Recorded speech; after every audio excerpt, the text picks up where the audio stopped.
All right, we're live here with another typology Hi. interview. We have Ryan TiSe. Thanks for having me. TiSE. Yep. So, Ryan, Can you say that again? Sorry. Yeah, how's good. it going? Thanks. Yeah, really good. I've been on 2 weeks holiday after I finished the internship I was doing, and and I start what I was doing. I've got that as a proper job now. I start next week, so I've just been enjoying my time off and playing lots of games. And I went to a friend's house for the last few days because I hadn't seen anyone in so long, and played some tennis, and I'm pretty sore still. So yeah, that's pretty much what I've been doing. Because you haven't played tennis in a while, you were kind of sore. Oh, not even that. I haven't done exercise in like 3 months. Right. I'm so unfit right now. Yeah, but you're trying to get back in the habit of it. Yeah, I've been meaning to go to the gym, but I mean, it's not, even before the lockdown, like I still never went. And now it's even harder because now I have to book to go, so that they have to keep the numbers under a certain limit to maintain the social distancing and all that. So it's even harder now. I really need to discipline myself. It's the thing that I'm working on myself about now. I kind of like in the last week I sort of looked over all my needs and kind of worked out I was doing everything backwards, and so now I'm just kind of trying to get my health back in order as a start. So you're a member of a gym already? But I'm a member. I'm paying, but I'm not really going. Okay. The usual story, you know. Mm-hmm. That's how they make a lot of money. Yep. Have you considered working at home? Sorry, can you say it again? Have you considered working out at home? I have. I mean, I don't really have anything. I'd only be able to do the push-ups and the sit-ups and all that. And I mean, I can't even really do those. So. That's how weak I am at the moment. It's not so much a technical problem. It's more I just don't have the motivation. Right. I don't know if my internet's being really crap right now, but you were like really low resolution. Oh, I forgot to plug in my Ethernet cord. Yeah, can someone in the chat my Ethernet cord? Can you say if it's for you guys as well, or am I just getting it? Is my internet being crap?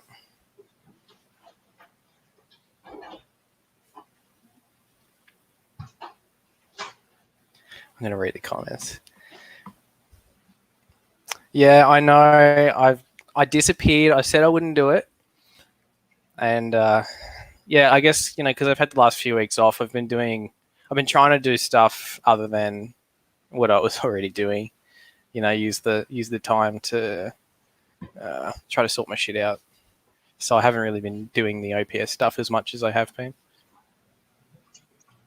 All right, is this better? Yeah, that looks a bit better. Okay.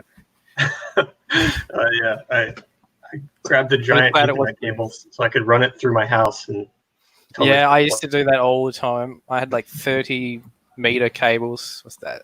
A meter's pretty much a yard. And my housemates used to hate it. I used to live with a couple of organisers, and the sight of cables running through the house used to piss them off all the time. But I can't, because I'm like, I guess it's that lead TI. I have to have the best tech. I can't have the extra latency in the games if I can do something about it. At the expense of the tribe.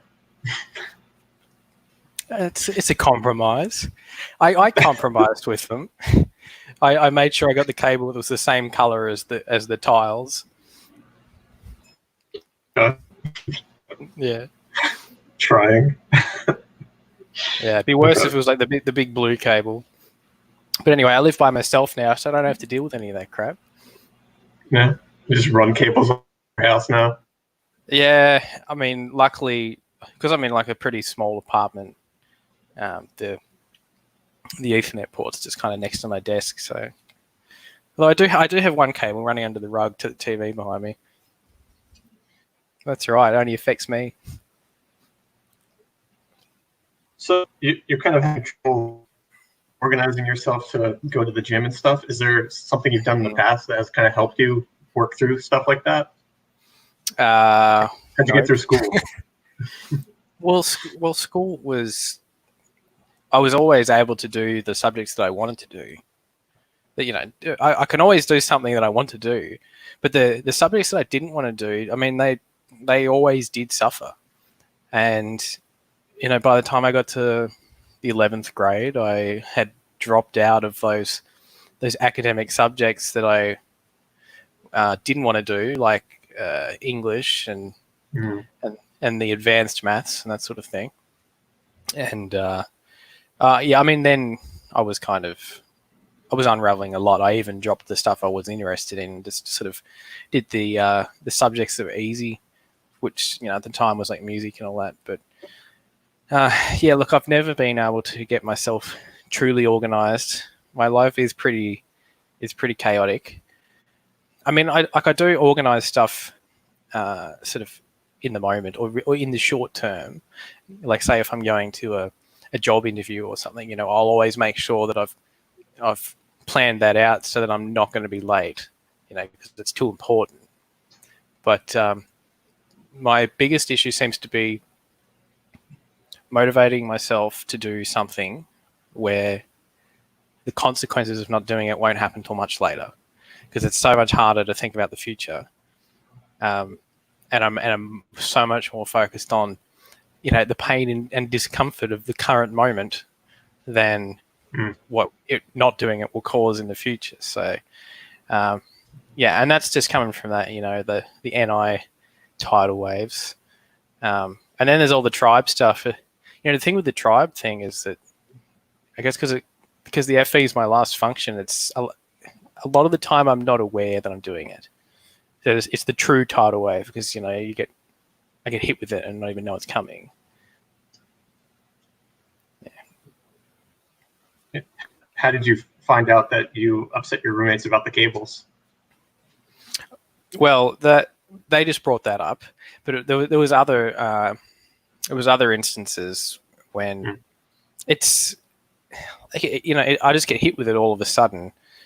Like, I was living, so this was a couple of houses ago. I was living with two girls, and it was a couple of months in, and they just sort of pulled me aside and had like an intervention or something, that sort of thing. And apparently that I'd just sort of been not considering them, I suppose. Just sort of, well, from their point of view, I was just being selfish and not considering them with anything, with the way I was behaving or interacting with them or whatever. And to me, like, it's a shock, because it's the last thing I want to do. I've got feminine FE. The last thing I want to do is piss off the tribe, but I'm just naturally doing it, And so and then finding out that I'm doing it, like, it sucks, and then not knowing how to fix it, and like this was before OPS, so I didn't know what to do.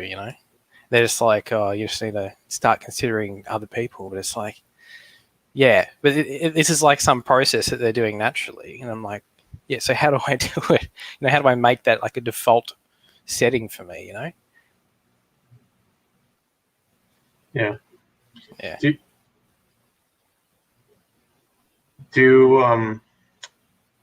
you ever kind of, how do you react to that? Like, do you try and compromise with them when they say that? Well, I mean, I think I'm kind of different now, but back then, I would say that, like, God, my eyes are watering. I got hair product in them. It is a great time for that to happen. You look nice. Thanks. I would say, I would accept what they say and say I'm going to do something about it, but then, a couple of days later, I've kind of forgotten about it because I can't constantly be in the demon function. I hadn't trained it up in order to sort of be something that I'm constantly thinking about. So, but now that I'm aware, like now I'm definitely making more of an effort to try to improve that side of myself. And a lot of it's just knowing my personality means that when I am interacting with people, I kind of expect that I'm going to be doing it in a crappy FE way. And so by being aware of it in the moment when I'm doing it, I can sort of compensate for it, make sure I don't do anything that would upset anyone. Right. Yeah. So I've been thinking about saviors versus demons recently as like, what do you prioritize? Like that's kind of helped me sort of understand it. So yeah, it just sounds like you're over prioritizing your TI, right? And it's not like I'm deliberately doing it. It's just my default mode, Right. Yeah. Without me intervening, it's just what I naturally do. Yeah. And so kind of need some potential solutions to that. I was going to say earlier with the NI stuff, like planning things out and maybe catching those patterns, trying to get things in the Google Doc or something. It's like one of the things I've heard Dave suggest before, like tracking tidal waves. But sounds like a very savior NI thing to do. I guess it's. I mean, yeah, I can try. Without the sensory with your NI, but I don't know. Yeah. And well, I guess, I was aware. I had the NI of, I knew the patterns that were happening in my life, but I didn't know what the cause was. And OPS is really what allowed me to identify the cause. Because, the thing is, it's really hard to solve a problem if you don't know what's causing the problem. And now that I know, I know exactly what to work on. Right. So do you know what your next steps are? Yeah, well, like I said, in the past week, I was sort of going over my needs and working out that I was doing everything backwards. I was trying to go. Have you ever heard of Maslow's hierarchy of needs, or that pyramid, where I was just going all in on self-actualization right at the top. And I had the bottom level sorted, the basic stuff, but I was completely skipping the second and third ones. I've been ignoring my physical health. Definitely, like, my diet is crap. I've just been ordering fast food, getting Uber Eats every second night, and not eating vegetables, and never exercising, and then completely missing the relationships one. And a big contributor to that is that because I'm so unhealthy at the moment. Then I've just lost my confidence, and I haven't wanted to put myself out there. I haven't felt like I've been ready as a person to sort of go into someone else's life again. And it's been a number of years. But I guess the point I'm trying to make here is that I've realized that I don't have the foundational stuff to even think about, like, the higher level needs and goals in my life. So sure, down the track, I want to sort of get my personality to a better place and, meet my potential and that sort of thing. But right now, I've identified that I really need to work on, like, my health at the start, and then sort of try to expand my friend group and get into some social groups. And I think that in itself is going to naturally help improve my personality as well. But then once I've got that foundational stuff, then I'm going to sort of really, really work on those other aspects like my personality and that sort of thing. Because I noticed what I'll tend to do is a lot of the time, and this comes from like the blast last thing, I'll just see everything at once and just get overwhelmed by the whole thing and then not want to start. When what I really need to be doing is breaking it down to small pieces and doing things one by one. That's something that I've worked out, and so that's what I'm going to do. Try not to tackle every problem that I have at the same time. Just do one thing at a time. Yeah.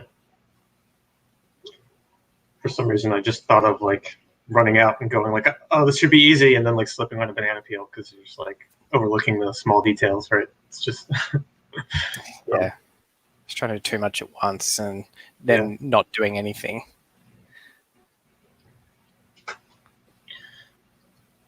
So you're trying to make small steps, like going and playing tennis, joining that group. Yeah, I mean, I quite enjoy playing tennis, but I'm not the greatest. I was looking into lessons, which is pretty expensive, but I think now that I've started this job and I've got some money, I think a good thing for me would actually be to use tennis as a way to sort of get some exercise in that I actually enjoy doing, but also if I join a tennis club, then I'll be able to get some more of that social interaction, and that'll make me practice my FE more, and it'll help in a number of ways. You're a bit competitive, aren't you, Ryan? Very, yes. Does that ever cause problems for you? Sure. That can cause tribe problems. I mean, you saw what happened when I was talking about the class typing and getting annoyed that people were collaborating together, because not for like not being like, oh, that's not the right thing to do, but it's more like you guys are cheating and I want to win fairly, and it can build up some tribe hate doing that sort of thing. The tribe's conspiring against you. Yeah. But yeah, like even in like tennis and that sort of thing, when I lose and get mad and like I'm leaving the game in a negative mindset. I'm leaving the game with my opponent thinking I'm a dickhead for breaking my racket and getting all mad and blaming everything on myself, even though I lost because they were just better than me. And yeah, so it's not very good. I need to do something about that. But on the other hand, the competitiveness can be a good thing if it's needed, if you actually need to win at something. But it is a very self-focused thing, I think, and it's probably not what I need to be focusing on right now. I've already got enough of that, Yeah, tennis is kind of a more individual sport. I don't know if that's part of what draws to it, but maybe having a team that you're forced to work as part of. Yeah. Well, if I join a tennis club, then often you'll get put in a 4-man team, and so you'll do like doubles together, or you'll verse like another team and rotate games. But it's not like your individual performance. It's like, how do you do as a team? But and I play a lot of team-based games, like Overwatch, and I'm playing Call of Duty Warzone at the moment. And yeah, and even that is a good thing to practice on, because even now I notice in those games, especially Overwatch, where I'm failing because of my personality type, whether that's I'm not communicating what's happening because of the blast last, and then the team gets wiped because I failed to say something that I saw that was about to happen, or I can not think so much about working as a team and go, do the whole Lone Ranger thing, go in, get going for the kills and get myself killed when I'm supposed to be like protecting the team. So it's another way of practicing other sides of my personality by letting go of the stuff that I will do naturally. And I have to sacrifice that for the team.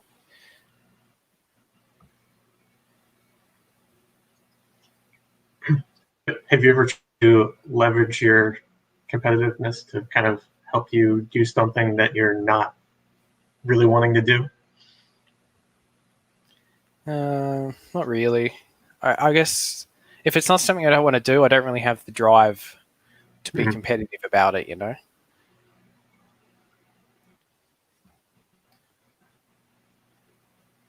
So what gives you that drive? I think, it's got to be something that's, I guess, linked to my identity. So something my TI likes, I guess. I know likes associated with FI, but it doesn't work that way.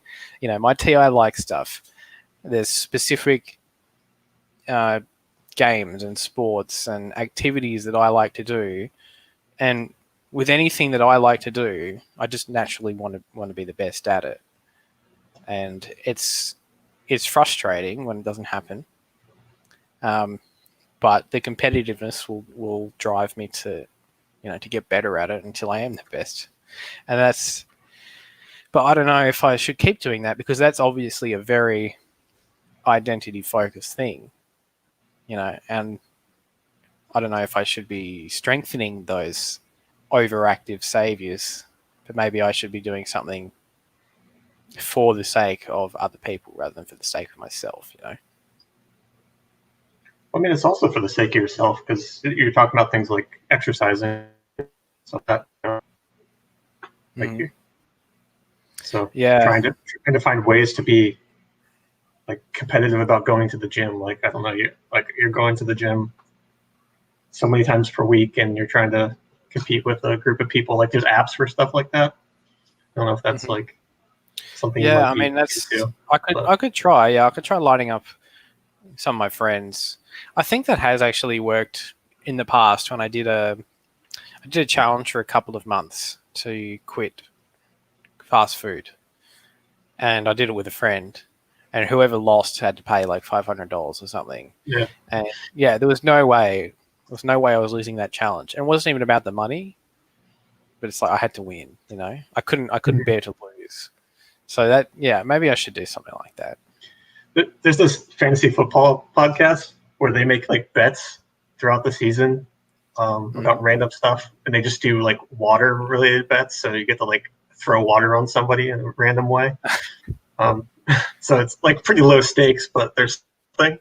So just I think the stakes have to be pretty high for it to work for me, because otherwise, if it's something I really hate, and I'll just give up and just accept the consequences, Yeah, it's tricky to walk that line of motivation for sure. Yeah. But, I just see that can you now, so trying to find ways for us to potentially harness it for you. Well, I do appreciate that. No, that's a good idea. I haven't tried that recently, the competitive thing, but it'd probably work as long as I can find people to do it with. That's the hard part, because in the city I currently live in, like, my friend group isn't very big, especially where I live. Especially after moving out by myself, which I really regret. But I didn't know that this whole lockdown thing was going to happen. Yeah. It was never supposed to be like this. I was going to be at work 40 hours a week. I was going to be going to my friends on the weekends. And then, 2 months after I move in, I get put into solitary confinement, which you'd think it'd be good for someone like me, but it's not. Especially with like the play savior, like just bored out of my mind, not being able to play something I want to do with other people. Yeah, I think it's I mean, I don't want to say it hasn't been hard on everybody, but like SE saviors in particular, it's like just kind of want to move. But I think anyone with, any one of the extroverted animals as a savior as well, it's gonna be hard. Mhm. I think there's probably a very small number of people that could actually continuously enjoy that experience for a few months. Yeah. So music. Yeah. I don't know if there's any competitive aspect to what drives you for music, but It's not really competitive. No, it's more. I guess it's like an outlet, a creative outlet. It's one of my only creative outlets, and I haven't done much with it recently. Although I have last week I re-recorded an old song that I wrote like 9 years ago, because it's actually a song that I wrote. If you remember the story that I gave in my typing video about when I like reset my life and moved to a different state, and I was in that time there was like a 3-month window where I was very socially isolated. I didn't know anyone. I was working overnights, and it was actually a very similar experience to what's been happening the last few months with the whole forced isolation here. And so I've re-recorded that song, but this time I've sent it off to a singer friend, and I'm getting them to write some lyrics and sing over it, and then and I'm gonna I'm gonna mix that all properly and do that. So that's what I'm doing with that. so you're collaborating. Yeah, because like none of my stuff has any singing on it, and it just doesn't sound like a complete song, and I can't sing, so so that'll be really interesting, and Everyone can sing. yeah, but not everyone can sing well. So and I want to. What's that? I said Nickelback made it work. He like harmonized every single line that he sings and puts that growl and everything. Yeah, no, not a fan of that. I'm just reading the comments, just seeing if there's anything interesting. How'd you get into guitar and music? What made you want to get into it in the first place? Well, it happened so long ago. I'm not sure I remember. But from what I've been told, when I was very young, like even still a baby, like I was rocking out to rock music. All the old bands my dad used to listen You're giving me to. cartoon imagery here of a baby rocking out. Yeah, no, I was like headbanging on the couch when I was listening to like Led Zeppelin and Deep Purple and all those old bands like that. And so I think my dad, he was a very similar type to you actually.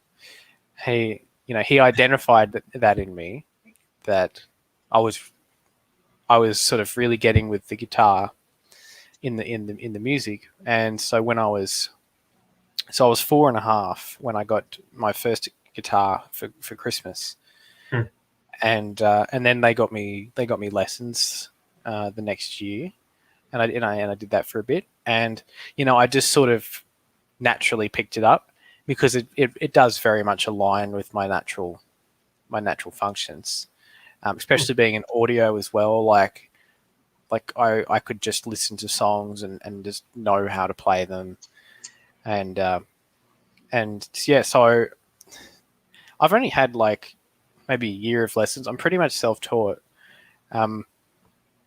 but yeah, basically for as long as I can remember, since I was 4.5, I've just always been playing guitar. And it's a real shame that I haven't really done much with it in the last few years, but I've just had other priorities. It's just a hobby, I guess, because the chances of actually, I guess it's not logical. There's the TI. It doesn't make sense to try to make a life out of being a musician, because the chances of it actually being successful to the point where you can have enough money to actually support yourself and a family, like it's just kind of not even worth trying. But also it doesn't fully satisfy the needs of my personality, where probably my main need is I need to be doing something where I'm constantly solving new problems. Otherwise I get bored. I need to be intellectually stimulated, whereas the guitar, it's really all in on the SE, and I need more of the TI stuff in for a career, and to be fully satisfied with that. Do you think there's a reason why you prioritize like playing games and stuff over working on music, or? I think I'm addicted. I think that's it. I think, well, if I think about what I'm actually playing, so I've got a massive backlog. I even just bought like 5 more single player games in the Steam sales to add to my backlog of like 40 or 50 games or something. But then I look at like what I'm actually playing, and most of the time I'm playing Overwatch or Call of Duty Warzone. Both of them multiplayer games that I'm playing with friends. So it seems to be, I guess it's that play coming in. I want to be able to actually play games with other people. And I prefer doing that to single player games. But I guess I think it is an addiction, though. It's almost like it's a way of escaping what I'm supposed to be doing, the stuff that's hard. So it's not very good. And I've tried quitting, and I just come back again. And so I kind of wish that I wasn't, that I'd never been exposed to it. But I don't have the discipline to stop playing. So, like, video games kind of give you more immediate feedback, right, than playing guitar, because you kind of have to work at creating a new song, right? Yeah, I mean, I like both. The thing with music is, I mean, if you look on my SoundCloud, I've got maybe 4 songs that are finished, and then, I mean, they don't have vocals on them, but and then in my playlist of like half-written songs and riffs and stuff, there's like 30 things in there. I can't seem to finish songs because, but before I've finished it, I've moved on to the next thing.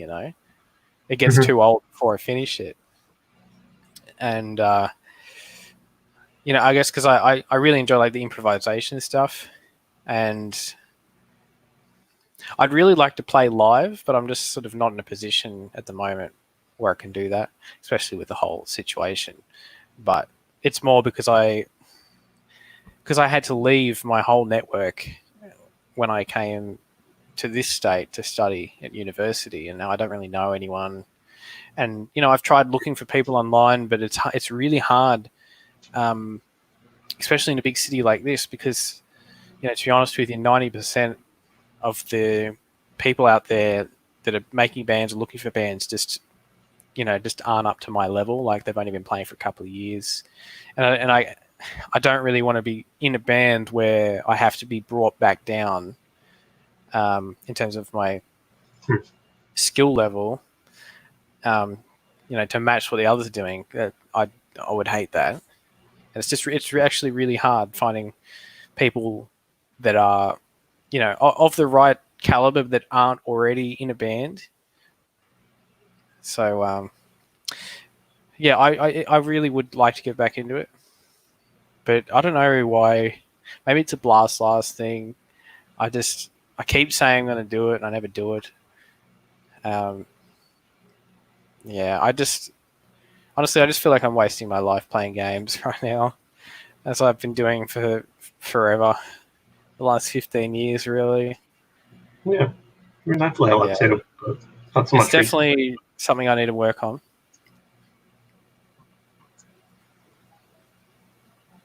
I mean, if you feel like that's distracting you from something you want to be doing, somehow it's.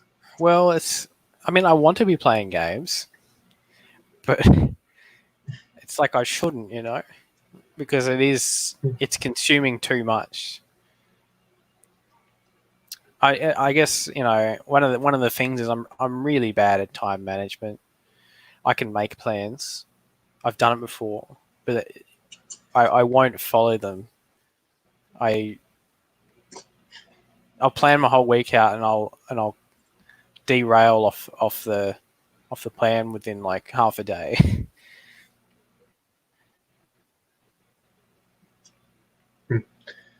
Wonder if there's any like in between you could try with the bands, like you just kind of jam session with people rather than like committing to actually joining their band.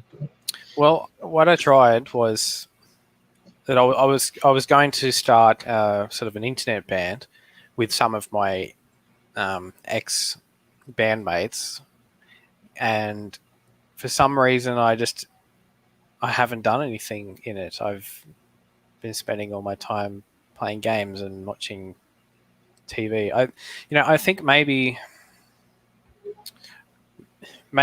the problem it could be to do with the consume, because I think where I'm wasting most of my time is consuming stuff, whether that's games, movies, TV shows, whatever. And I'm not leaving anywhere near enough time for making music, because I guess making music in a way is kind of blasting, really. Because I mean, it is something you have to start. It's something that I'm building, creating, and whenever there's something to consume, that just seems to, take the precedence. And there's always something. I actually I cancelled like all of my streaming services yesterday because I was spending too much time doing that. And yeah, the games are the next thing really that I need to deal with. I don't want to just cut them out though, because actually I just had a thought of maybe why I keep playing these multiplayer games. I kind of realized, at least since I've been here in this state, playing games with my friends, they're actually my old friends from previous state. It's one of the only activities I can still do with them, because it's over the internet. It's actually one of, this is sad, but the multiplayer games are probably my primary source of human interaction at the moment. So that's probably why I'm doing that so much, because if I don't do that, then, I'll probably get all socially isolated again. Yeah, I mean, we're all kind of stuck at home right now, so I think it's Yeah, I mean, it's not too bad here. Like I can visit people, but my main friend group still is, it's still back in the previous state I was living in, and I've got a couple of friends here, some ex-housemates, but I've never really been able to re-establish a proper friend group of that same quality of connection. It's difficult. It is difficult for me to make new friends. I don't know if that's from maybe it's from FE last or Blast last or whatever. I don't know, but it's hard, and so I guess I'm kind of clinging on to my old friends in one of the only ways that I have left to do that, over the internet. Mm-hmm.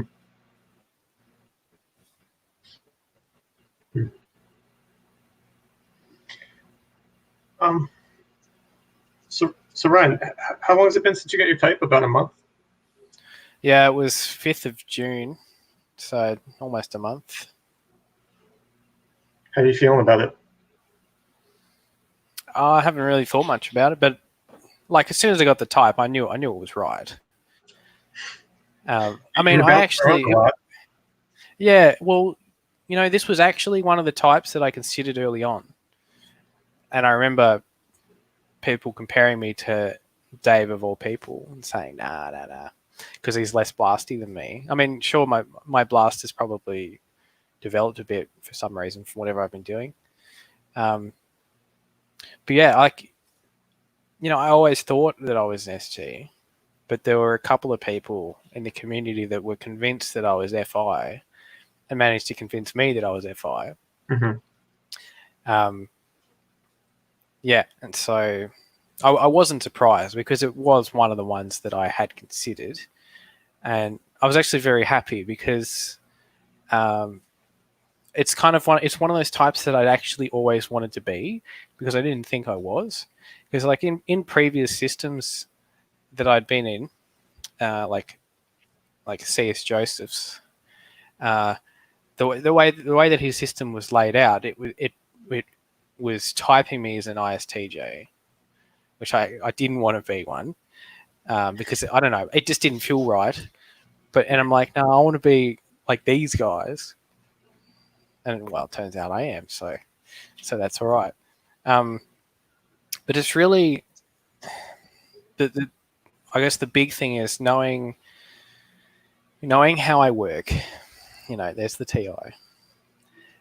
Having an understanding of how things have happened, why things are happening in a certain way, and the first step to solving a problem is working out what is causing the problem, and so that it's going to be very helpful, and it already has. Like, I feel like I'm more considerate of other people now because I'm now sort of actively trying to think about that other perspective. I haven't been very good with the Discord tribe though, because I just kind of disconnected for a bit. But I think you're being hard on yourself. Yeah, but I'm back now. No, and I'm happy to help. I want to help type people, that sort of thing. But I'm thinking I really need to do some blasting. I need to practice that. Maybe teach something that I know, because there's so much stuff that I've consumed over the years, that I've got like expert knowledge in that I could probably teach. But it's and then but then with the blasting, it's hard to get started doing that. But I need to push through. I really need to fix my discipline. That's one of the big issues, because it's kind of, it underlies everything. Right. What kind of things would you be interested in teaching? Well, I could teach guitar, I suppose. I could. One of the things I'd be good at would be, I guess, taking requests for like how to play videos, because like I can just I can listen to a song and it won't take me too long to work out how to play it, and then I could teach that. Or I could teach like, I don't know, how to build computers, how to fix computers. Yeah, I mean, there's a lot. There's probably heaps more that I could teach, but I feel like I'm not ready to teach it, even though I probably am. That typical problem from Blast Last. But maybe what I should do is ask the tribe what they want to learn. Yeah, I mean, you could. I think those options you sort of laid out there are good ideas. People are always kind of looking for someone to sort of help them out with stuff like that, like building a new computer or learning It's just a new song. So many videos out on this stuff, To be new, it's going to be something like really specific. Right. I mean, maybe I should start small and doing something for the Discord tribe, but I don't know what that would be. What do I have? that they don't, you know. Everyone put your requests in the comments. Ryan will come and do stuff for you. I will. Free labor from Ryan. Sure. Do you have any questions for Ryan? I have plenty more. But Sorry, can you say that again? You're cutting out a bit. oh, I was asking if anyone has any questions in the chat for Ryan. But there's heaps of comments. I kind of wanted to ask you, Ryan, if you have like a particular memory that you often go back to. I don't think so. I don't really think about the past very much. I guess the way my memory works, especially having aphantasia. Do you know what that is? Yeah, I've heard you talk about it before. So. Yeah, like you can explain for people watching if you want. Because I understand that. Well, a lot of people, when they think of a memory, like they actually start experiencing it again. You know, seeing flashes of it or whatever. Whereas me, my memory, it's more like it's like a random access memory. You know, it's just pieces of information that just come out. If you ask me to think of a beach, you know, I can't think of a specific beach. I don't see a specific beach or anything like that. I just sort of recall facts about beaches. You know, they have sand and water, and you know, maybe they've got a barbecue there or some area. The umbrellas, the beach towels. Not when I think of a beach, no. But I mean, I can sort of actively recall sounds.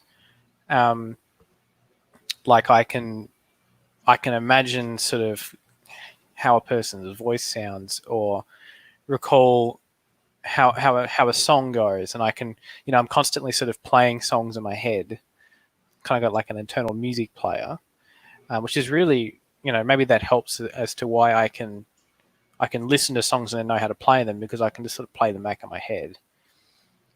All right. Question. Do I think in words only? That's difficult to think about. I don't know. I guess so. How else would you? How do other people think? More conceptually, I guess. But I'm guessing this is related to that, monologue video. Yeah, I mean, I do sort of have an inner monologue where I can think. Yeah, so I sort of think as though I'm talking inside my own head, but I can't visualize anything. So, yeah. Are there any questions in this in the comments? No. Are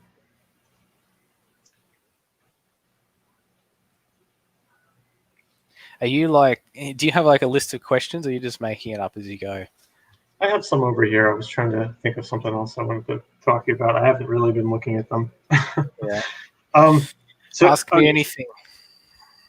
Oh, so you said guitar was one of your only creative outlets? Yeah, I mean, I used to do. I guess I was a little bit creative when I was programming for uni, but it wasn't really. It wasn't really like that. It was more I was solving the problem. I had specific requirements that had to be met, and you know, I'm not very good at the creative side of that, like creating a nice web interface or whatever. So, yeah, honestly, music is probably my only creative outlet, really, because every other aspect of my life is just all, you know, problem solving. So That's why I need that. It's sort of like the pure SE part of my life, whereas everything else is all heavily in the TI. So, yeah, what does creativity mean to you? Well, it means sort of it's not like following so much a logical process. It's more done by feeling. This is like me creating a song. It's, I'll create some riffs or something because it sounds good and it has a certain vibe or a certain feel to it. It's very different to what I'm normally doing, the more logical stuff. So music to me seems to be very engaging my SF functions. That's probably how I'd put it. I disconnect from the logical side of my mind in order to write music. It's very much more vibe based.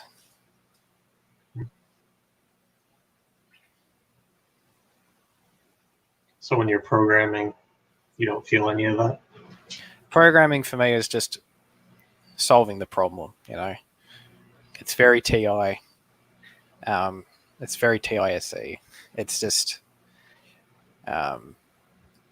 writing the code that solves the problem in the best way possible. Best being like, it's the cleanest code, or it follows the best practices. Not necessarily the most efficient, but more. It's following like good design principles and that sort of thing. But it's not really creative. It's like I'm doing it specifically for a purpose, specifically to solve some problem. Whereas music doesn't have that purpose. It's more an expression, expressing myself through sound.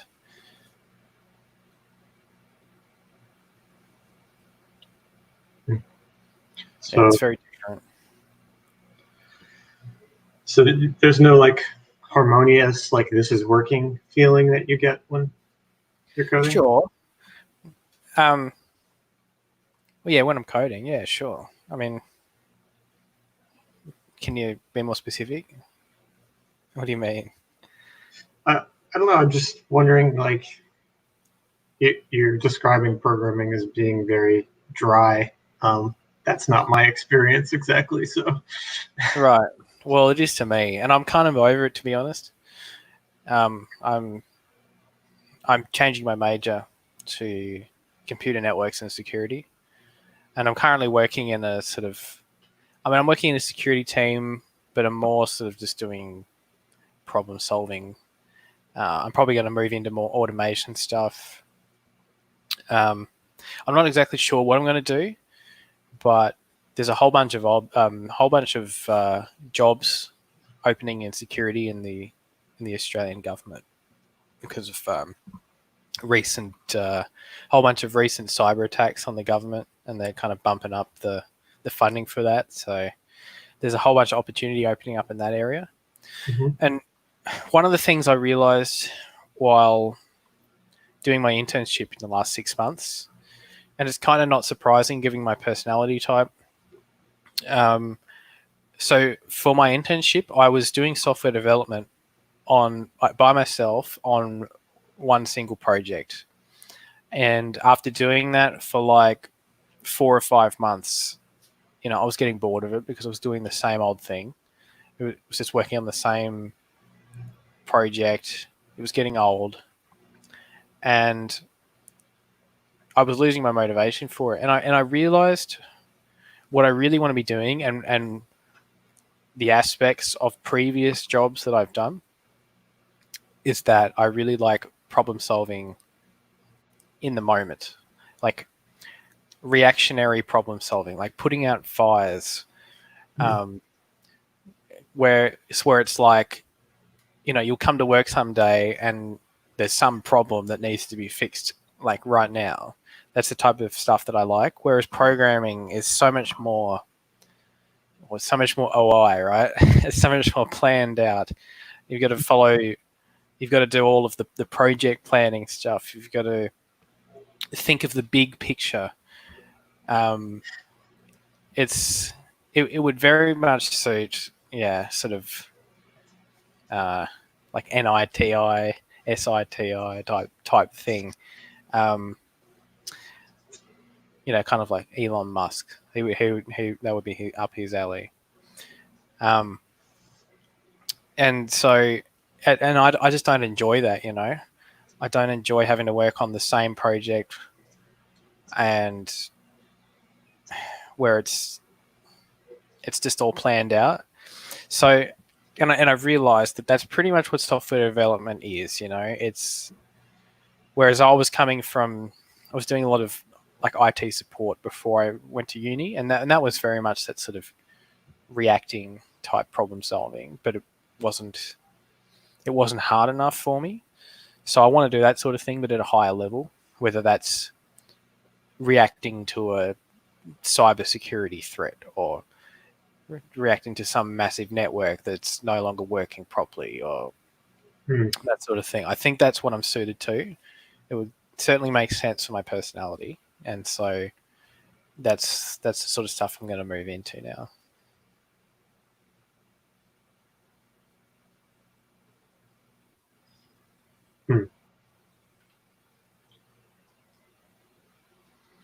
Guess I'm just thinking that, like, whatever you move into, you might achieve some level of mastery and get bored. Yeah. Is that kind of what's happening? Sure. But as long as I move into a general field where I can move around within the field, I think it's okay. And I don't know if it has to be... The thing is, right, here's the thing. If you think about my personality, it's the SE that has to be new, not necessarily the NI. I could be doing the same thing at a conceptual level, but as long as it's like a different project with a different set of problems, it could still be the same field, and I think what happened in my internship is I was working on the exact same project, the exact same problems for way too long, and then I just kind of lost it. So, and the thing with software development is, like, it's not realistic to expect to be able to change to a new piece of software every 2 months. Whereas if I am in a different type of role, such as cyber defense or something like that, you get a new problem every day, and so that variety is somewhat guaranteed by the job, and I think that's going to be enough. Okay. I can't speak to that. Haven't done my consume there. Yeah.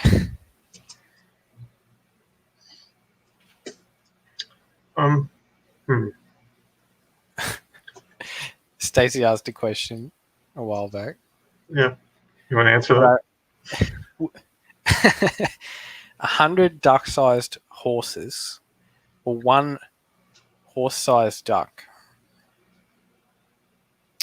I think I'd go 100 duck-sized horses, because that's pretty small. I mean, if I had to, not that I would want to ever do this to an animal, but I could just kick them away. They're that small. Like, or I could just run through them. Whereas, a horse-sized duck could just like crush me, right? I think it would be a lot easier to get out of the 100 duck-sized horses. They wouldn't be able to do much damage. They'd have to somehow be able to pile up on each other to overwhelm me, which is just not going to happen.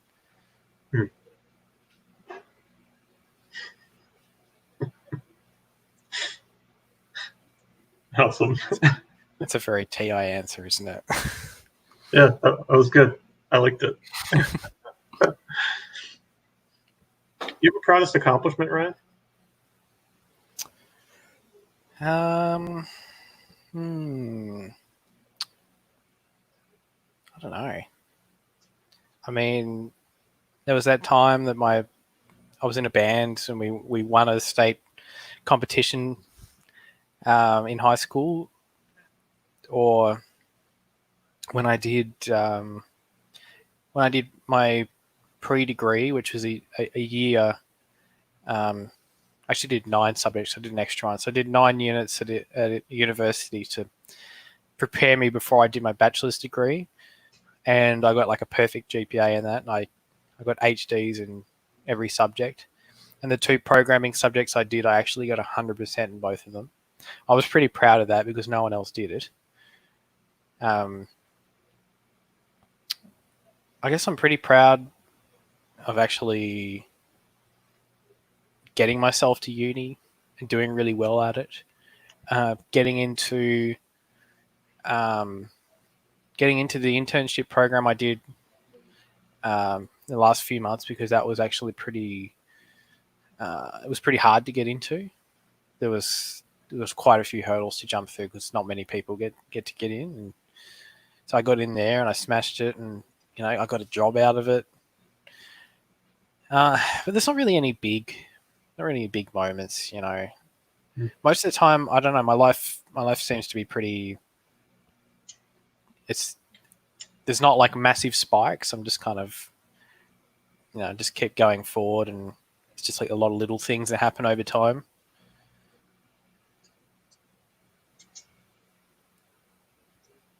Maybe I just haven't put myself in enough competitions or that sort of thing.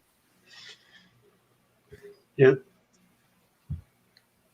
Yeah, it's a hard question. I feel like it's just what is the number one thing? It's all great. It sounds like well, theoretically, it sounds like an FI question, a self-prioritization question, which is, well, in an 8-function model would be my very last function. Right.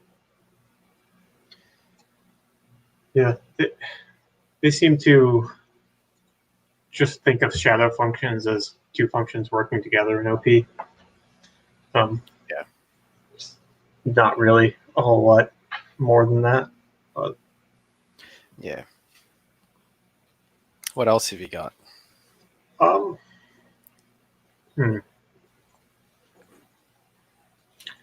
like to dig into your TI a little bit more. Do it. Trying to figure out how. Trying to use your own TI? I mean, well, what's it like for you solving a problem? That's a very broad question. Yeah, it is. You're right, it sucks. Help me solve this problem of needing to ask you a question. So you want to know about my TI? Why don't you ask the audience? Oh, I wanted to ask you. Ask the audience of what to ask me.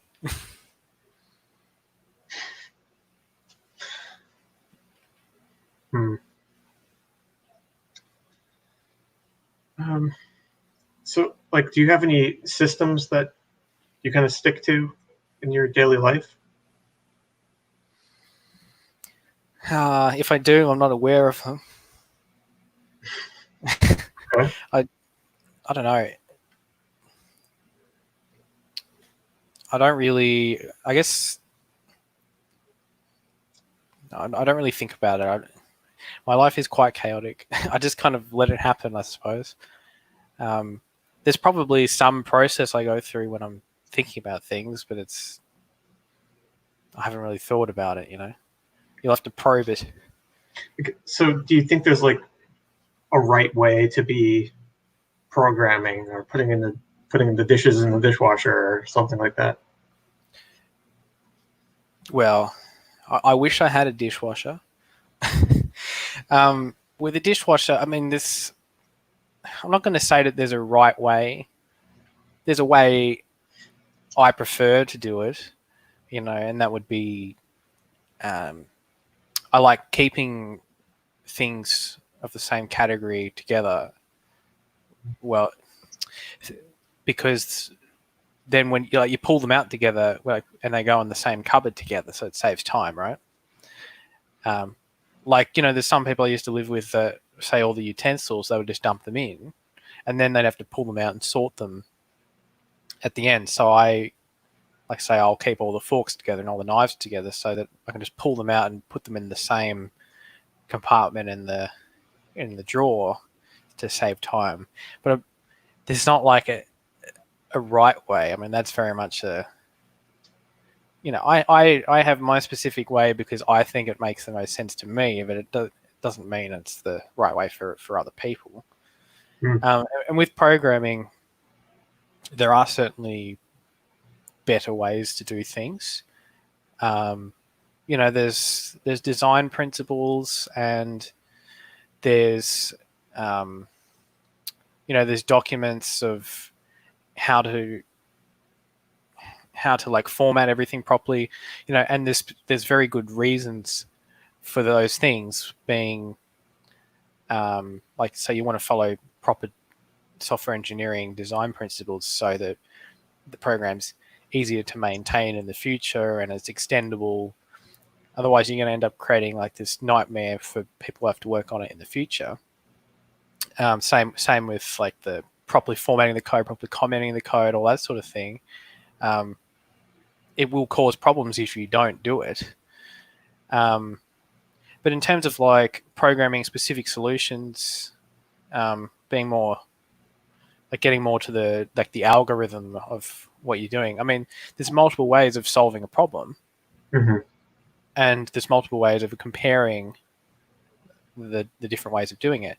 So, and it really depends on what is more important in the context. Do you need this to be faster, or do you need it to save more space, or do you need it to be easier to maintain and extend in the future, or do you want to try to find a balance of all these things? It's all very context based. There's no specific right way. It's what is the right way given the circumstances. Yeah, there's plenty of wrong ways to do it though. Like not using proper variable names or not commenting and all that sort of stuff. And that's just obvious because anything that's going to cause problems in the future is obviously a wrong way, But there's a number of good ways that, each one is better under certain circumstances. Have you ever like butted heads with people over the correct way to be doing something, or is that not? Yes, sure. So, I mean, I haven't had this at work yet because I've been working by myself. But when I was doing a uni project, it was a pair programming one, and I started off, I split the work evenly between us, and when he gave me his work back, it was crap, It didn't make any sense. It didn't even work properly, and I guess maybe the whole thing, the entire project was attached to my identity because my grades were going to be affected by not only what I did but also what he did. And so in that situation, I just like realizing that he couldn't do it to the same standard that I could, as in be able to get the marks that I could get if I just did it. I ended up just having to take over. And if I didn't, I would have lost marks. So I couldn't let that happen. And I ended up having to add an extra 40 hours to this assignment so that I could do all of his programming. And yeah, so I think it depends on whether it's attached to my identity or not. If it's someone else's thing, sure, I'll say something about it if I think it's not the way I would do it or not the right way or whatever. But I'm not going to get so pushy about it if it doesn't affect me, although I still can, just sort of out of, I don't know. It's like if I see something that really misaligns with my TI, I guess I can sort of, I'll do it and not really have control over it. Like even though I shouldn't, because it's going to cause tribe problems. Like I just can't help myself, you know. Kind of like what was happening with the class submission thing, you know. Didn't really affect me that everyone else was collaborating together, but it sort of it misaligned with my TI of like that's not how I would do it, and I kind of pushed on it. But yeah, I need to sort of stop doing that stuff to stop getting so much tribe hate. Okay. So you kind of resolve that in a very indirect way, sounds like. I guess so. The peer programming project. Well, yeah, I solved it by taking over because I recognized the fact that he couldn't do it. He couldn't do it properly. I mean, the stuff he was coming back wasn't even properly functional, you know? It's not that it was just, like, I'm not talking like, oh, it was formatted poorly or whatever. It's like the code didn't make sense. And it didn't make sense in the context of what I was doing either. It didn't really integrate with the whole picture, the whole design of the software. It's like he wasn't even paying attention or couldn't comprehend the design of the program and what we're supposed to be doing. Yeah. I think Anissa's got a question. Just kind of expanded on my question. Yeah. How would I solve the problem? Making me go to my NI. Well, I think, I mean, the first thing I do is I just take in all of the SE, you know. I take in all of the facts and the details, and it's hard to explain because it's not. I don't know if the entire process is even fully conscious. But like when I take in the details, I just sort of things just sort of click, you know. Like for example, when I was looking at a firewall, and there wasn't even like a known problem with the firewall, but I was put in there just sort of to learn about it because I was going to do some automation stuff, and I'm just SE taking in the rules, the firewall rules, and almost immediately, like within like 2 seconds, I see a rule and something just clicks in my head. Like the TI cogs are going. I'm not actively making it happen, but it just clicked, and I'm like, okay, that rule is going to make all of the other rules not work, and the firewall's letting absolutely everything through. And yeah, and then I had to like explain that to my team. So yeah, first step, I'm definitely SE taking everything in. This is hard because it's so natural. It is so natural to me that I don't even know I'm doing it. Right. I already answered it, did I? You answered it. Yeah, but in terms of how the TI works, inside I'm just sort of, I guess I'm banging the blocks together. I'm trying to make things make sense to me, make the SE data make sense to me.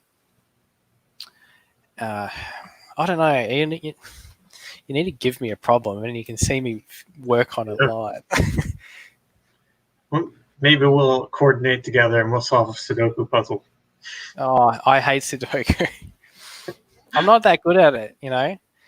I mean, because it's all, like you have to consider all of the other, like there's so much like pencil work. It's very much like trial and error, because you got to put numbers in, and then you've got to make sure it still works and all the other directions it can go, and then you got to go back and fix it. It's just a lot of trial and error. Yeah, but like, you know, technical problems, like I guess it's a lot of consuming the SE data and then just going over the data in my head and being like, does this make sense? You know, what could have caused this? A lot of the time, you know, I'll be faced with a problem when I can just, from the SE, you know, I can just recall the answer to the problem because it's something I've already dealt with before. That happens quite often, especially with computer issues. Like, because my memory is so good in terms of, not in terms of like events, but it's like it just stores facts. You know, I'll see like let's say like a particular error, and I'll just instantly be able to recall the cause and how to fix it. Like, it just comes out of nowhere. That happens quite a lot. But when it's a new problem, you have a structure in your mind, right? Like you know what's. If there is a structure in my mind, I'm not aware of it. Okay. Whatever deals with my memory is inside a black box. It's subconscious. You know, maybe. No, I don't know how it works. All I know is that when I need to know something, the answer just pops into my conscious. It's just there, you know. I'm not consciously or actively going through some process to retrieve a piece of information. That process must be subconscious because I just get the answer, you know. Right. All right. Well, it's magic, everyone.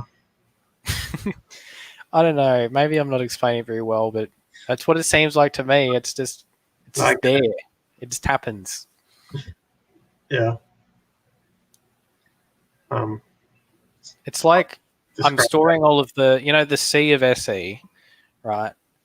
And then subconsciously something is just going and picking out that SE fact and just throwing it to my conscious mind.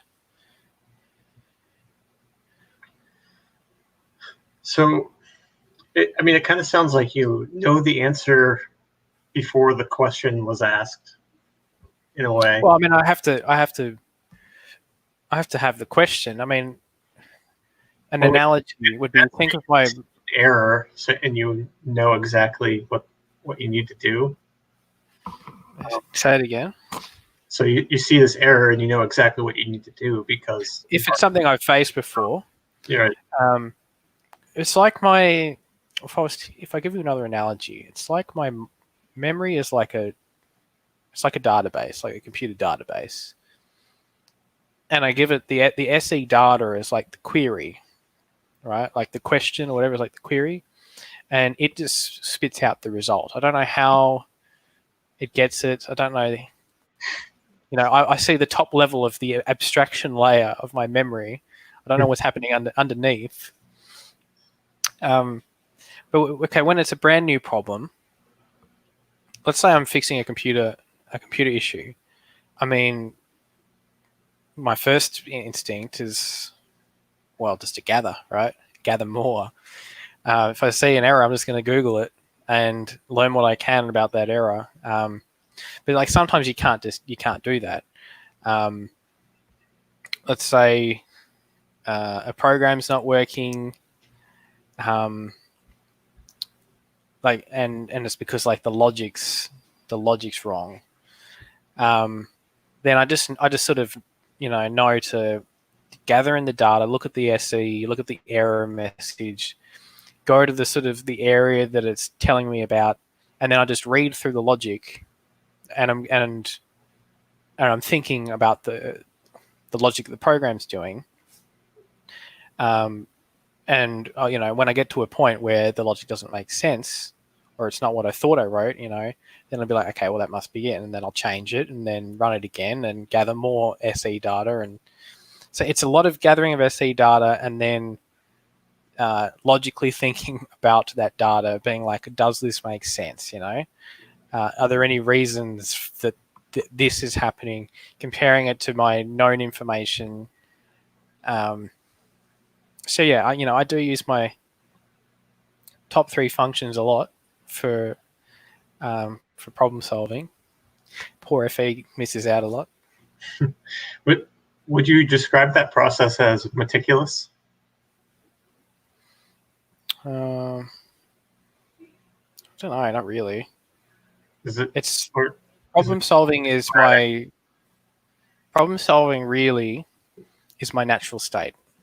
It is my default mode. And like to give you an example, it's like even when I was in my last relationship, which is like a while ago, 5 years ago, even to things that shouldn't be problem solved, I would just naturally do that. So, when my ex-girlfriend is coming to me with like depression and anxiety things, and I'm just naturally going, have you tried this and this? And I'm just thinking about the problem logically and not thinking about the possibility of it just being like irrational emotions. And that didn't go down very well, but like that is what I naturally do. To me, sort of everything is like a problem to be solved. It's really hard to escape that mindset, and it can be really annoying, especially with because I'm double masculine ST, double activated ST, and it's hard because I have to I take everything literally. I take everything seriously. Even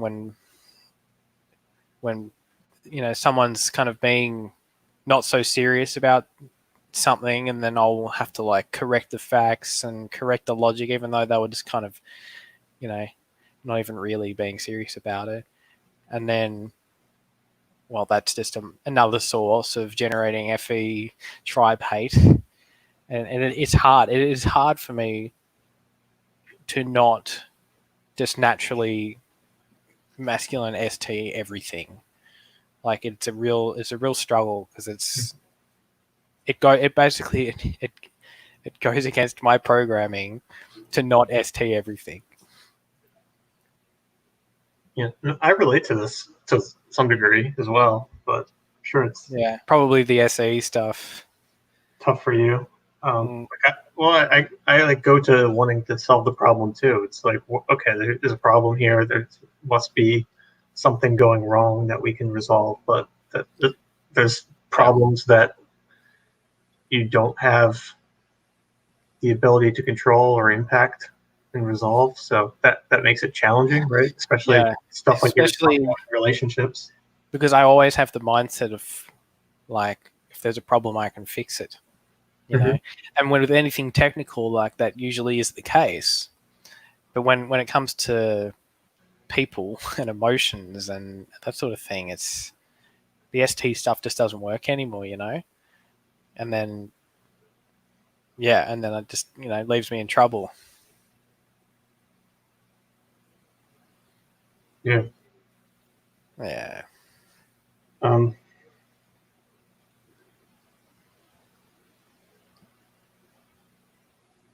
I definitely relate to that. Just trying to resolve things and wanting to masculine TI.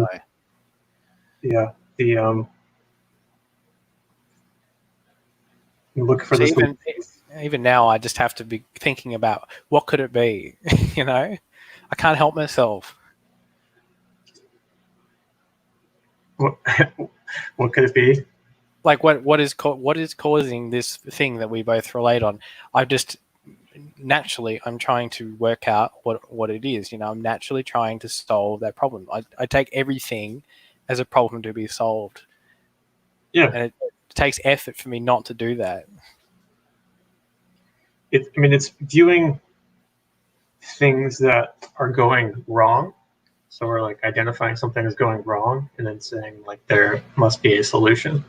Exactly. It's just like natural mindset. Mm-hmm. And I mean that's a good mindset to have in a lot of places. It brings Yeah, you except for development, relationships. well, I mean it depends on your approach to some degree. Yeah, I don't know. Maybe I just was the wrong people, but yeah.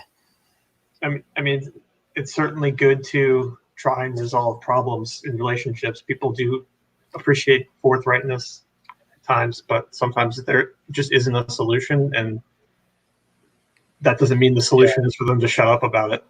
You know? Well, I think the thing that really screwed me in that situation was the person didn't want the problem solved. You know, they really just wanted emotional support. Yeah, And they exactly. wanted, and me, you know, being like the FE last, like I couldn't recognize that. I couldn't get myself out of my default mode, and Mm-hmm. I couldn't notice of,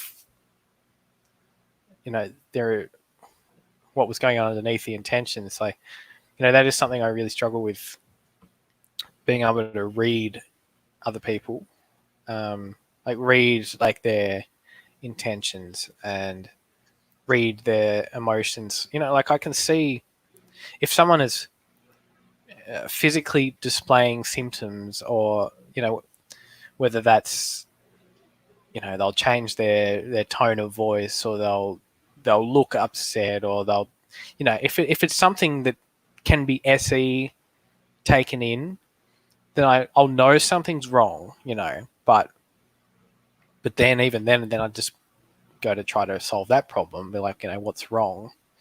Mm-hmm. But the more I really struggle with the NF vibe, right, which I think, because there's more to being able to read people than just taking in the SE, you know. There's being able to read between the lines. I can only read the lines, you know, and it's difficult because it's not how humans work. Yeah, at times. Yeah, Yeah. it's tough. But yeah, I think it's good to sort of just know that about yourself and be upfront with Yeah. whoever. Well, yeah, I didn't know. I thought it was like something wrong with me, like until I, you know, learned fully about OPS and all that. I mean, I guess there is. There's something wrong with everyone, really. But, you know, my type explains what's going on in the fact that I'm so heavily ST. Like, you pretty much can't get more ST than me. I'm double masculine, double savior, like both at the top, and double activated. So I've got like the weakest NF down the bottom, and the animal that links them, the blast, is also my last one. It's double feminine, single activated.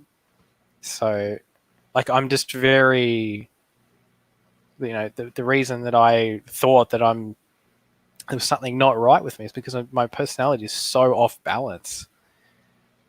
And it's going to take a lot of work to try to balance that out, you know? Yeah, but I think there is just great value in kind of owning that's who you are as well. Like people respect that kind of stuff. So Yeah, I mean, it's good. I do for my work and that sort of thing, but it's really detrimental to relationships and stuff. You know, I've got a very small friend group. Haven't had a girlfriend in 5.5 years.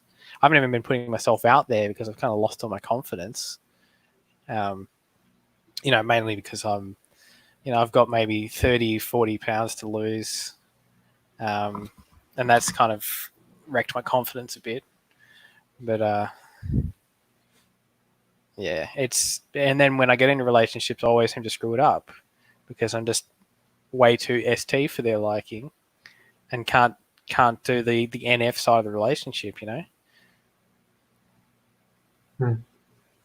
Then again, I haven't, now that I know sort of the types of people that I'm naturally most suited to and that I'm most attracted to. Like, I haven't really been in a relationship with any of those types, so, you know, maybe it'd be different. Maybe I've just been with the wrong people.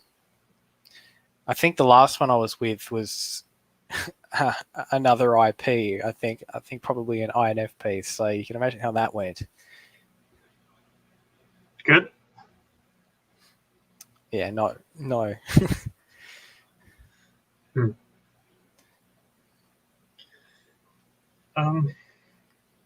don't know. It sounds like you're trying to solve that problem now. Well, I'm solving the precursor to that problem, which is my health. I want to, I need to improve my diet, improve my exercise, lose some weight, and then I think with that I'll get some confidence back, enough to put myself back out there, and in the dating market, and get some more friends and that sort of thing. Hmm. Yeah, because I think it's not. See, this is the thing. It's not because I'm not that fat. I mean, you guys can't see down below here, but I've definitely got like at least 30 pounds to lose. But it's not. I realized it's not the fat. It's not the fat that makes someone unattractive. It's the fact that it has made me not confident. Yeah. That is unattractive. I need that back, or I'm never. Well, not only that, not only just that confidence, but I want to feel like I'm actually ready in terms of my personality, ready to, have someone else in my life again. Because all the previous relationships, all the same problems kept happening, all related to, me being FE last and me just overdoing the ST and ruining the relationship that way. And I just, I wanted to develop myself a bit more so that I don't just do the same thing again. And I think that's probably a bit of blast last, wanting to be prepared before I try again, Yeah. I don't know. I just get the sense that you're like viewing yourself as flawed in some way when, you're great the way you are. So it's just not like something that you should consider in that way. You just need to, because if you view yourself as a project to be worked on, and you're just like, I need to make myself like the best I can be, like that's just going to be an endless journey. And at some point, you just need to be like, this is where I am right now. I plan to be better, and look for someone else that wants to take that journey with you, kind of thing. So that's my advice, anyway. That's some good advice.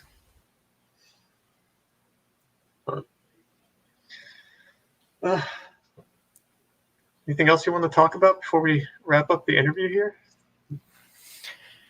I don't know. How have you been taking your type? Oh, that's how do you go from thinking you're an ENTP into now being FESE? How does that feel? Right. So the thing with that is now you're the interviewer. I didn't view it as like as big of a jump as it kind of seems on the surface. Sorry. I had a decent amount of the coins correct. I was kind of second guessing the Decider Observer coin already.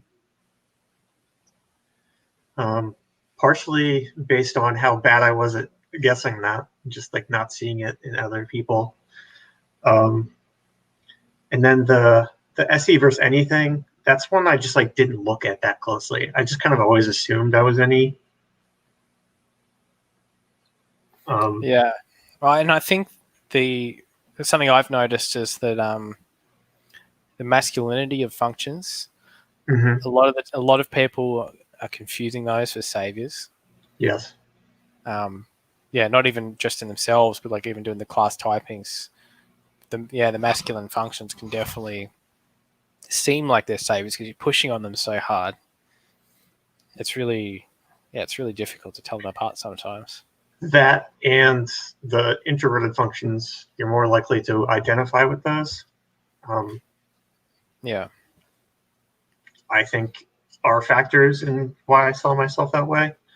I know Thomas also saw himself as a ENTP before he was typed, and he's similar type to me. So And like feminine SE, just in general, like the way they describe any outside of OP, just kind of falls in that sort of area. Like I think most people with feminine SE with double activated or as a savior would probably think that they are any in other. Yeah, it seems like So. MBTI, their definition of the functions is like the masculine version of the functions. Mm-hmm. So when you don't have the masculine version, it's confusing, you know, if you've sort of got all this other information from other systems as well. Yeah, and then with the FE over TI, it is like what I was talking about earlier with thinking about things in terms of priority rather than necessarily like strength or where I even feel more confident necessarily. Like just solving problems and stuff like that, I do tend to feel more confident there. That's not necessarily what that means. Yeah, it's at least in this system. So that's kind of where you have an easier time about it. Pushing on it. Yeah. Hmm.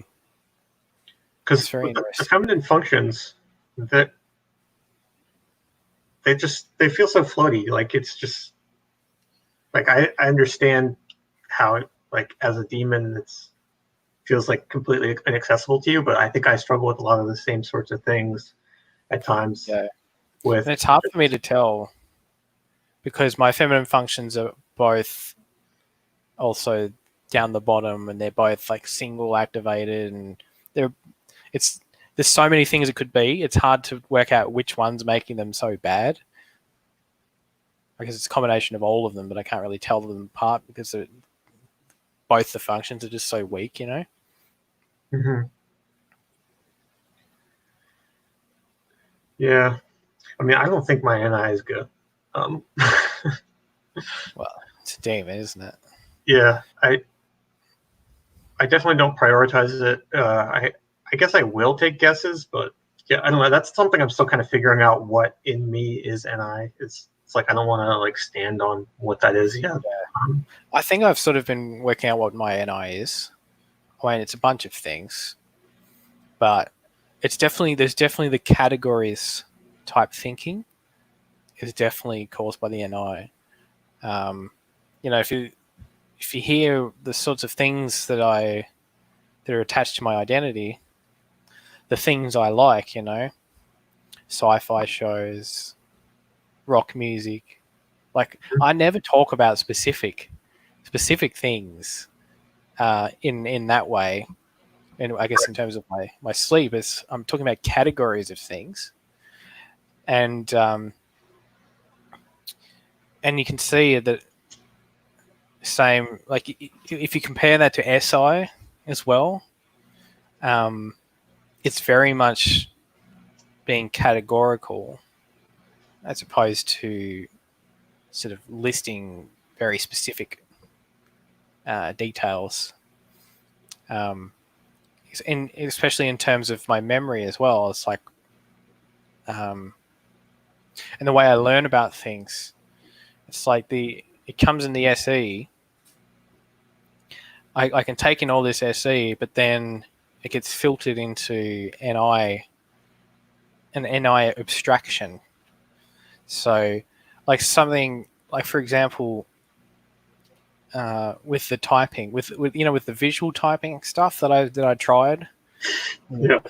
Yeah, I didn't do it last week because I already knew the type, but like Bernie was the first one, and I almost got that right. But it's like I'm now sort of at the point where I take in all this SE data, and in my mind, I can map that to a specific category, whether that's okay. I can see that visually this person has like this face shape or whatever, and then in my mind I'm mapping that to say a particular group of types or a particular function or whatever. So like it's like the SENI with this process of taking in information and mapping it to an abstract concept. Mm-hmm. And I think that's its main purpose for me. But also what makes it really good for problem solving as well is it's like I can take in brand new SE and map it to an existing conceptual problem where the same solution can be applied to a different problem because it's at an abstract higher level. It's the same problem, even though the SE is different. Yeah. So it's being able to make a level of abstraction in your mind from the new SE data that you're taking in. Right.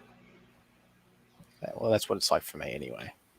Yeah, and I get it in terms of the categories, I guess. It's more in terms of trying to think long term that maybe I'm. I don't do that very well. Maybe it's just like actually taking the time to really build on that thing and see like I'm establishing a category, like how long is this category going to be useful for, sort of that kind of stuff.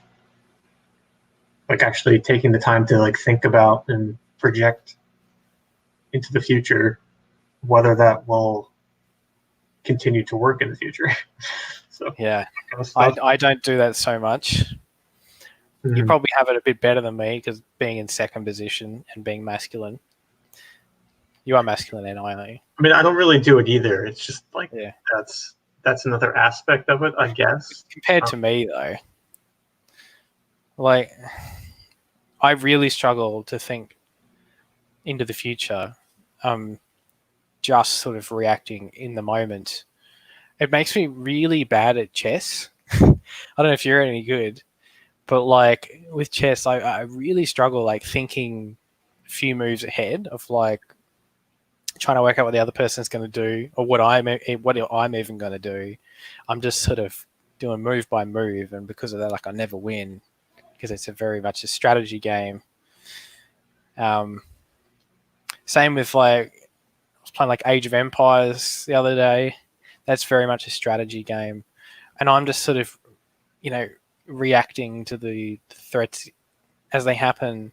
Whereas my NI friend he's got this whole plan, and he's like the whole game he's like working on this plan, thinking towards the future, and just completely annihilates me because he's just prepared for these things that I am not expecting, and I don't have the capacity to just react to it in the moment.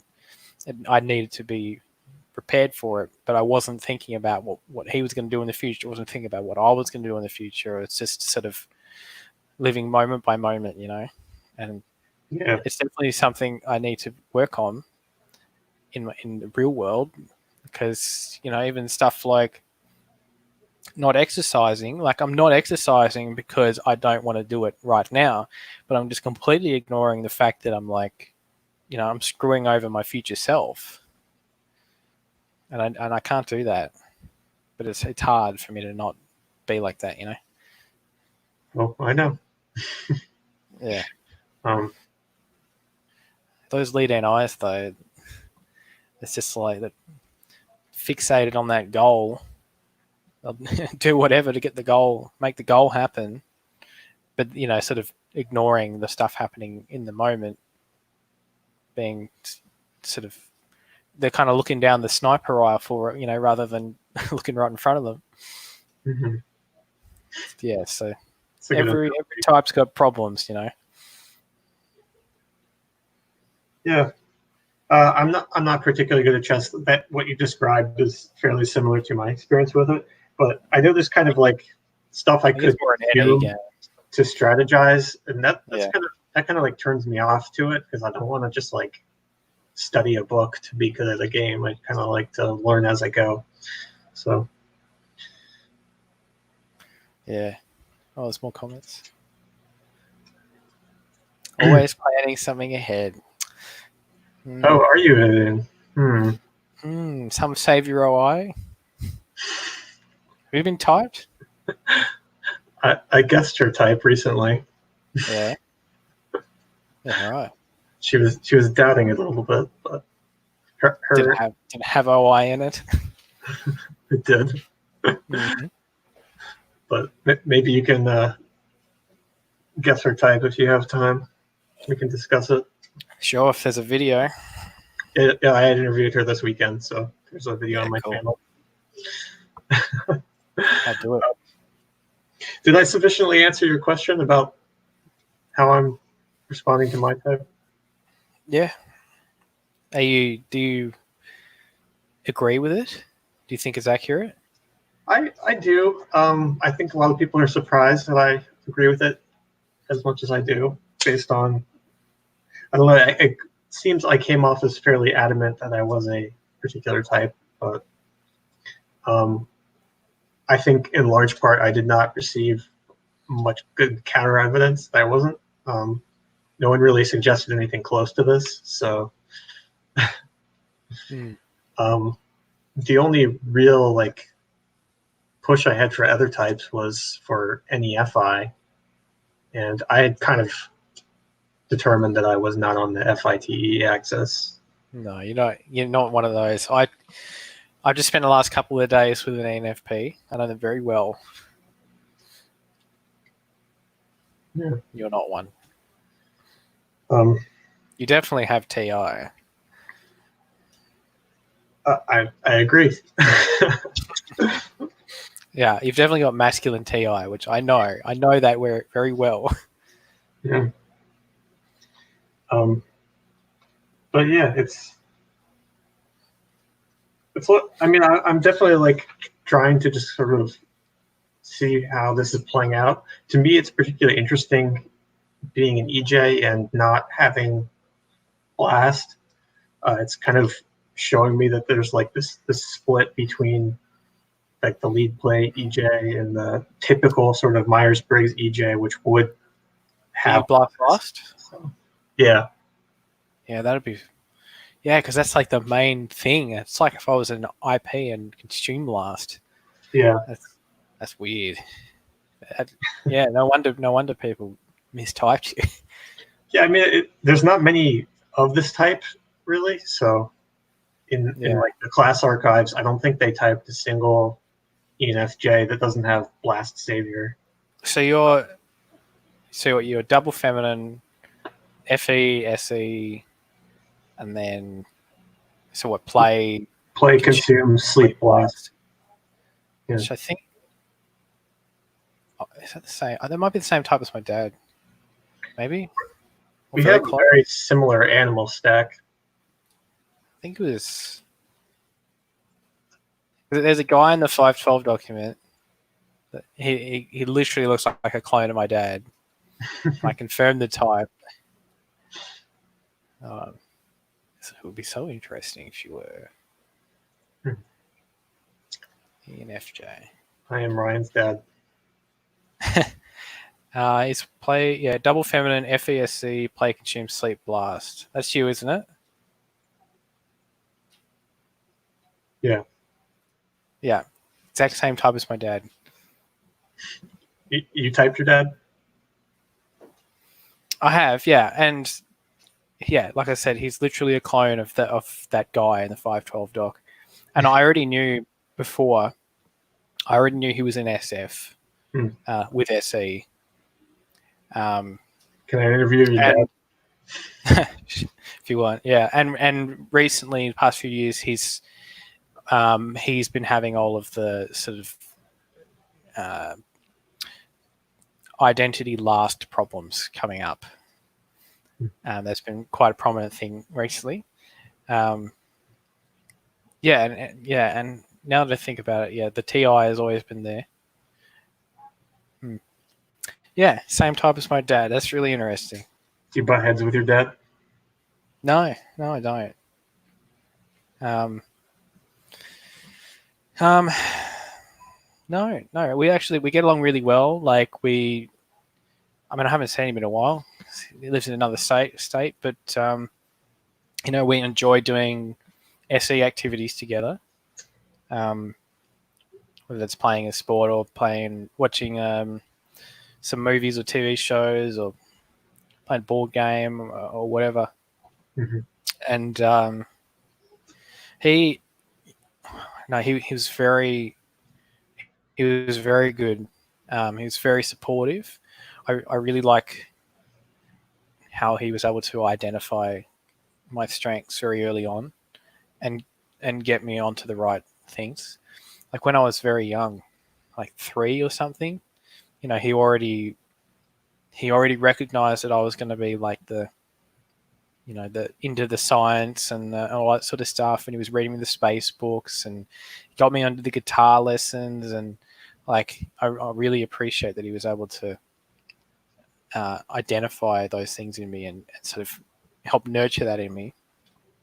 And and even though he used to use his TI a lot to do the problem solving stuff, but when he recognized that was kind of my thing, he was able to let go of that and let me take over.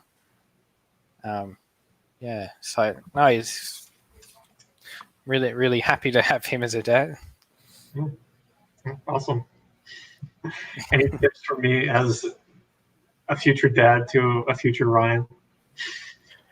Well, I think I think you're already a few steps ahead of him in that you're in OPS, because he's had to deal with his identity issues and depression and that sort of thing. But I haven't introduced him to any of this personality typing stuff until he's like 60. So you've got quite a big head start on him to sort of balance your personality out a bit more to help, sort of strengthen your identity function and not be so, get more confidence in yourself, Mm-hmm. So I think and just, if you have kids and whatever, do what he did, identify what their strengths are and support them in whatever way they need in order to pursue those things,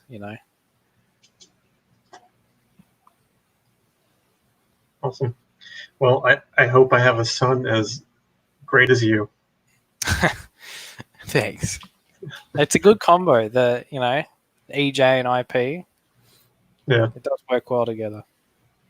Yeah, I do thank you for being so candid and open in this interview, Ryan. I think I'm gonna end the broadcast. This is my normal state. I'm never not like this.